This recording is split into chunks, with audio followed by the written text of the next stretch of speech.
Hey everyone, this is Kevin from thechesswebsite.com, and today we're in Game 10 of the 2016 World Chess Championship. So far, the last few games have been extremely exciting. Game number 8 is when Magnus Carlsen, actually playing the white pieces, lost to Sergei Karjakin.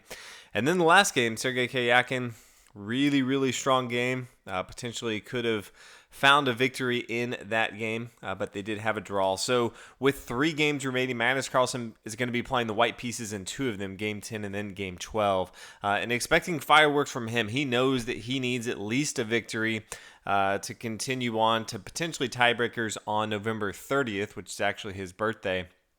So he's got to try something different. Can't try the same openings that we've done before.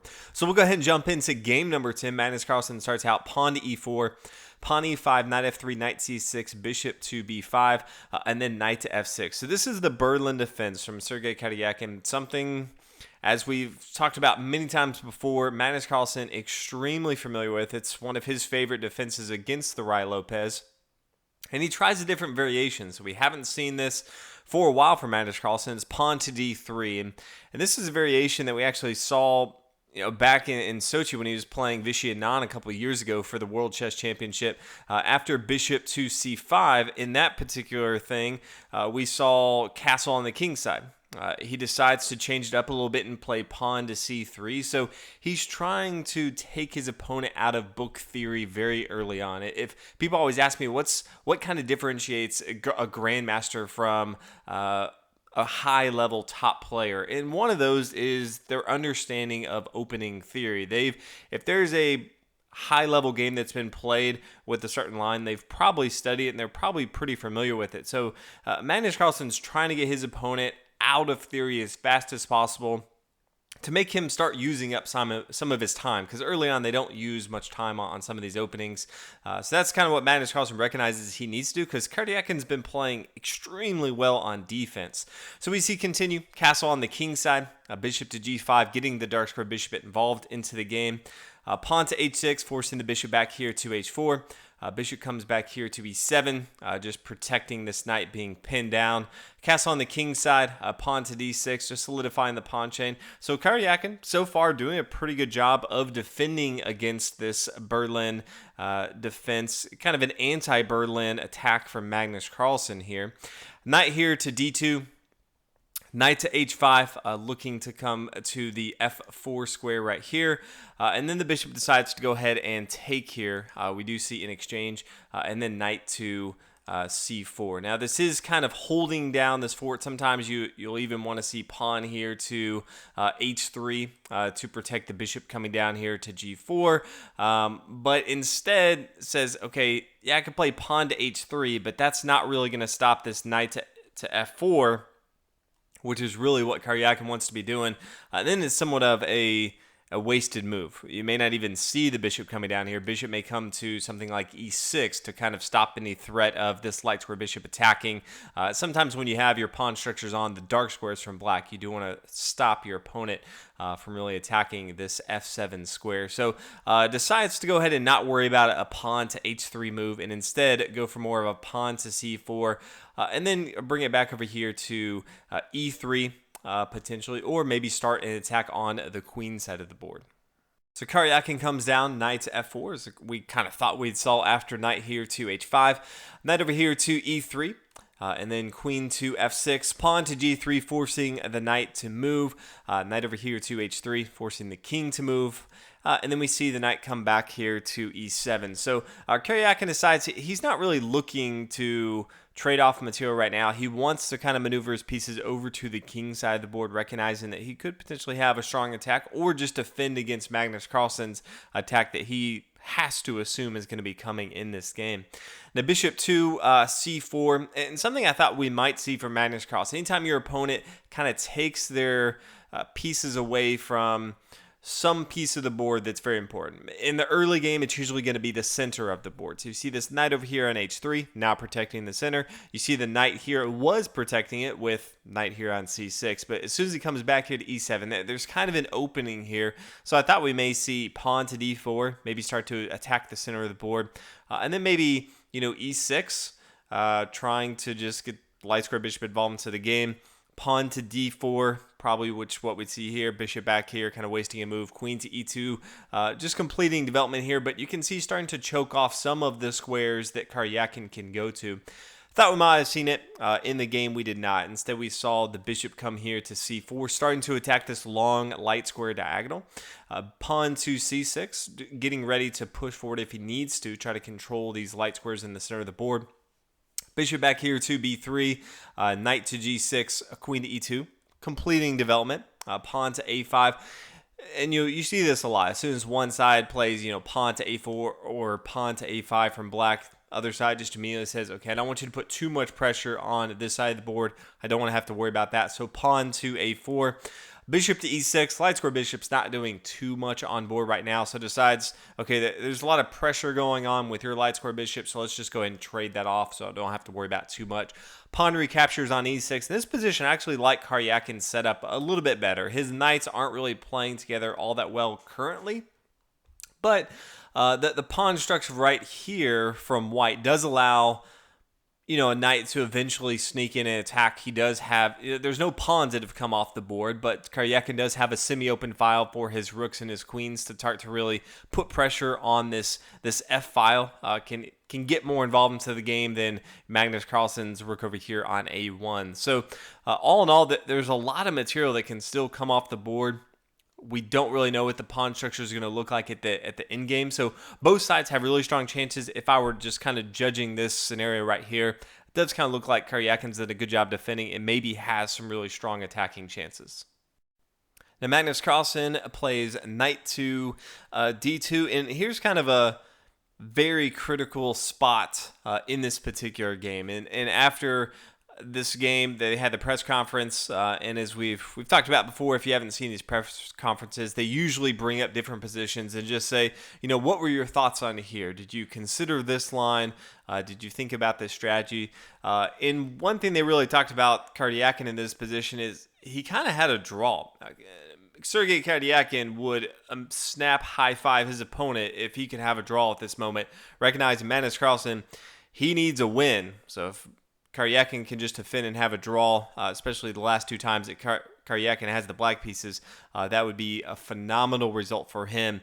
And what they kind of asked him was, why didn't you go after knight to f2? And he was kind of going through some of the situations. He did not necessarily see that it was a forced draw. So knight to f2, we see king to g2, knight to h4, check. It gets a little tricky if the pawn were to take, because then you just have queen over here to g6. White's going to be down a pawn of material. The pawn structure is completely just destroyed over here on the king side for Magnus Carlsen. This would be bad, but let's say the pawn or the king comes back here to g1. Then pawn to h3, and then we do see a perpetual check here, and this would be a drawn game. Now, the situation that Karjakin said that he was looking at was the king to g1, and then after h3 check, king up here to g2, and he did not think about the fact that his knight could come to f4 and fork this queen here. Now, if the pawn were to take, the knight comes here, and there is going to be a fork. Now, even if the rook comes up and captures, that's going to be okay. Take that rook, have double rook and a queen. That's going to be an endgame that Karjakin should be able to go on and win. If nothing else, draw very, very easily. All in all, I don't think Magnus Carlsen would have allowed this position to happen. As everyone kind of said, if you would have played knight to f2, it probably just would have been a perpetual check. Karjakin said he did miss that in the game. He actually didn't think about it too long, which is kind of surprising. It was pawn to d5. So kind of the situation arose as we talked about on the opposite side, but once this knight was no longer defending the center of the board, Karjakin decided to go ahead and strike, try to have some exchange on board so he no longer has the double pawns here on the e file. But after queen to h5, knight comes back here to g5, so taking away some of that pressure. He could have, even if he wanted to, take it with his knight here on f2. Would have probably been some sort of repetition as well. King here to g2, queen up here to f7, getting ready for the knight to come down to f4 check, and a discovered attack on this queen as well. So probably missed another forced draw as well. But knight comes back here to g5, taking away some of that pressure from Magnus Carlsen. Pawn up here h4, now knight down here to f3. We could see an exchange on board, and that's exactly what we see. Queen comes down on f3 check. Queen decides to go ahead and take. Rook takes on f3. So all in all, this is pretty good, I think, for Karjakin, starting to exchange material on board. King to g2, forcing the rook back here to f7. Rook to e1. And this is interesting. In the game, Magnus Carlsen actually touched his pawn here on f2 before he moved. Now, it was very slight, but it was very clear. If you saw the video, he touched his pawn. If he would play pawn to f3, it still would have been okay. I don't think the position's all that terrible, but he actually did touch it. Now, they probably should have forced him to move the pawn, but it was so quick. Rook here to e1. They didn't really decide to make him change that. Pawn to h5. Knight back here to f1. Getting ready to maneuver that. A little bit different. King to f8. Knight here to d2. King to e7. So now that the queens are off the board, and there's only one minor piece, you can really start to use your king involved into the game and have that be a major player for your attack on the board. Magnus Carlsen plays rook to e2. King up here to d6. Knight f3. Just saying, hey, I can have a nice little outpost here on g5. Depending on where you go, eventually I can take this pawn here on e5 since it's not being protected by any pawns right now, just material. Depending on where you go, could have that on board. Knight to g5 first, nice little outpost move. Rook over here to e1, rook to e8. Knight back here to f3. So both sides just moving a little bit, seeing what's going to happen here. And then knight to h8. And this kind of always has my spidey senses going off a little bit. Once someone's knight goes completely away from where the action is, I feel like there's going to be something crazy happens to the board. Magnus Carlsen decides to go ahead and start pushing in the center of the board. No reason to start, posturing around here with your other pieces. This knight's not involved. Okay, let's start to push. So pawn to d4. We do see an exchange of board. And that was actually the first pawns that have come off the board, which is kind of crazy. We're 35 moves in. That's the first time we see pawns coming off the board. Pawn here to g6, and then rook up here to e3. Getting ready to come to f3, and then up here to f6. Nice little square. You're attacking this e6 square that you have protection from your knight. You're also attacking this pawn right here. The knight on h8 does not want to stay on h8 protecting this pawn. So nice little combination Magnus Carlsen's looking to do. And he wants to keep Karjakin on his back foot. He wants him continue to defend.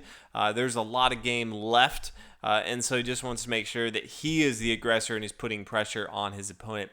Knight to f7. Pawn up here to e5 check. Forces the king to come back. Rook here to f3 as we talked about. Knight to h6. So Karjakin doing a good job of maneuvering the knight out of trouble there, although he has used quite a bit of moves for this knight. Rook up here to f6. We kind of talked about this earlier. Rook to g7, protecting his pawn here on g6. Pawn up here to b4. We do see an exchange on board. Knight here to g8. Rook back here to f3.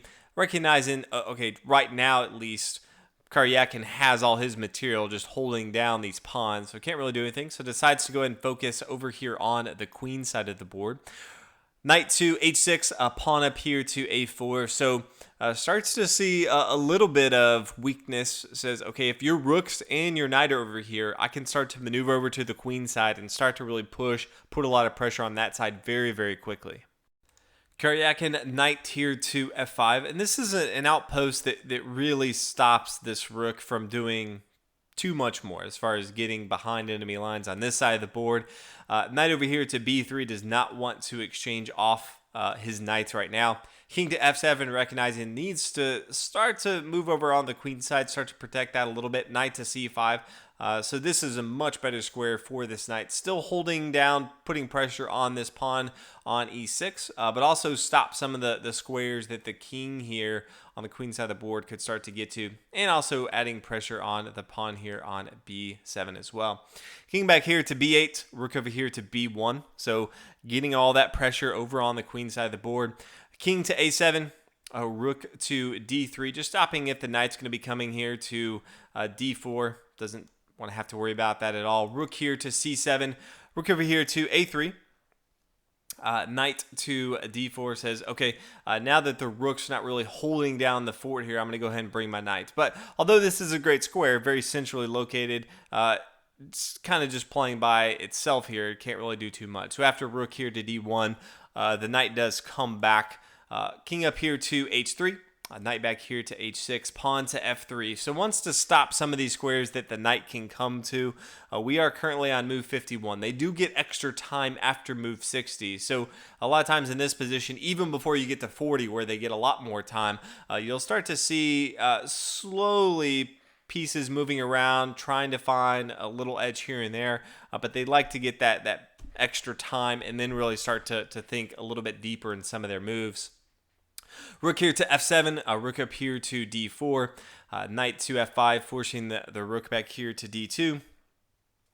Rook to h7, rook here to b3, rook e7, rook here to d3, rook up here to h8, and then rook down here to b1. And this was the most critical time in this game so far, beyond that knight to f2, which Karjakin, could have had a draw here. But after rook to b1, we're in move 56. Both sides not really, at least on board, it looks like, doing anything too crazy. And Karjakin said in this moment, he said, hey, yeah, my opponent's just kind of been moving his rooks back and forth. It seemed like he was trying to get to move 60, which is only 4 moves from now. Said, I've been doing a pretty good job of defending these positions so far. I didn't think he was really up to anything when he played rook to e1. I thought it was somewhat innocent, to be honest. And he played rook to h7. Unfortunately for him, he said afterwards, I recognized as soon as he played pawn to b5, that I had made a huge mistake here on h7. He said, I didn't realize that rook to b1, he wanted to push right away. And that was kind of where he fell flat. Instead of the rook coming to h7, could have played rook over here to c8, trying to protect the queen side of the board. Instead, he played rook to h7, which really left his queen side of the board under attack that would be very difficult to hold on to. So pawn to b5, pawn recaptures rook to b5. It's interesting if when you heard from Magnus Carlsen at the press conference, he said, yeah, I was kind of planning that pawn to b5 for a long time at the end of the game. And so it's interesting to see how even before move 60, as they kind of maneuver pieces around, Magnus Carlsen was just waiting for that right opportunity to play pawn to b5 to try to break through over here on the queen side. And he has a lot of material on the queen side of the board where he can start to add a lot of pressure to his opponent. Definitely not a automatic win, but Magnus Carlsen has a huge advantage that he can start to really attack his opponent on board. In previous games that we've seen so far in this tournament, Magnus Carlsen's kind of squandered some opportunities, but recognizing that he no longer has that option here. If he squanders another opportunity, that could be the World Championship. So a pawn here to d3, a rook up here to b6, starting to put pressure on these pawns.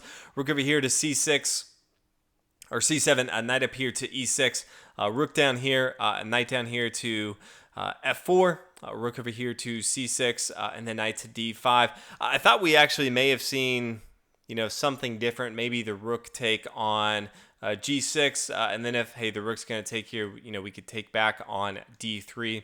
But decides to instead play a knight up here to d5, forking both the rooks. The rook's kind of forced to come here in exchange. Knight up here to c7, king to b8, knight down here to b5, attacking this pawn. King over here to c8, rook to g6. So some material comes off the board. Both sides have a pass pawn. Magnus Carlsen is up a pawn in material. The king is a little bit more exposed for Karjakin. So while the advantage is not huge, Magnus Carlsen definitely has a winning endgame in sight. So it's all about if he can actually turn this into a victory. So Carlsen continues with kings to g2. Attacking the rook. Rook comes over here to b3. Knight up here to c6. Attacking the king and the knight. Knight decides to go ahead. Yeah, I pretty much have to take it here. So rook here to d6, attacking the pawn. The rook comes over here to e5, attacking this pawn as well. It's kind of hard for both sides of the board to really hold on to material right here. And he could have even tried king to c7 instead of bringing his rook over here. After a rook to e3, a pawn up here to e6, king to c7. It's difficult because, let's say, pawn to d3. Then all of a sudden, king over here to f2, very difficult to hold on. Rook to e2, okay, fine. King up here to f3. And then what does black really do? If he pushes his pawn, then the rook's going to fall. So he's just going to have to play something like king here to c7, but then his pawn falls. So all in all, it's just kind of awkward for him. So decides to go ahead and not worry about pushing his own pawn. Decides to go and play king to c7 now. And the pawns are going to have to come off the board. Same thing as we talked about with Karjakin not being able to protect that pawn. Magnus Carlsen is not able to as well. But after these pawns come off the board, rook up here to d5, adding pressure on this pawn at h5. If he can go ahead and take this pawn off the board, 3 pawns to 1 with 2 passed pawns, it would be too much for Karjakin to overcome. Rook over here at h6. Magnus Carlsen says, okay, now's the time to get my king involved into the game, and starts to push it up a little bit. And Karjakin, after king to f6, resigns, recognizing that king to g7 is going to be too difficult to hold on to this material, and he will end up losing in an endgame not too long from now. So Magnus Carlsen with a fantastic game. Got a little bit lucky that his opponent did not find that knight to f2. That would have been pretty epic fail, I think, on his part. But kudos to the champion for fighting back in Game 10, putting his opponent in some really tough spots and coming out with the victory. So for those who are kind of waiting for some fireworks, we went through the first 6 games with some pretty drawish games. Neither side really looking to break theory and do anything outside the norm. We're starting to see just that. We're starting to see some fireworks from both sides. So congratulations to Magnus Carlsen. The last 2 days are going to be pretty exciting with, we have a day off and then we have Karjakin playing the white pieces in game 12, the 28th of November. Magnus Carlsen playing the white pieces. If they draw or they are equal in points after that, they will take a day off and then come back with tiebreakers on November 30th. That is Magnus Carlsen's birthday. It would be a nice birthday present to win the World Championship on there. But hopefully you guys are enjoying the tournament. Hopefully you enjoyed this game as well. One of the most exciting games, I think. Really exciting to see how Magnus Carlsen maneuvered and actually got out with the victory. So thanks for watching, and I'll see y'all in game number 11.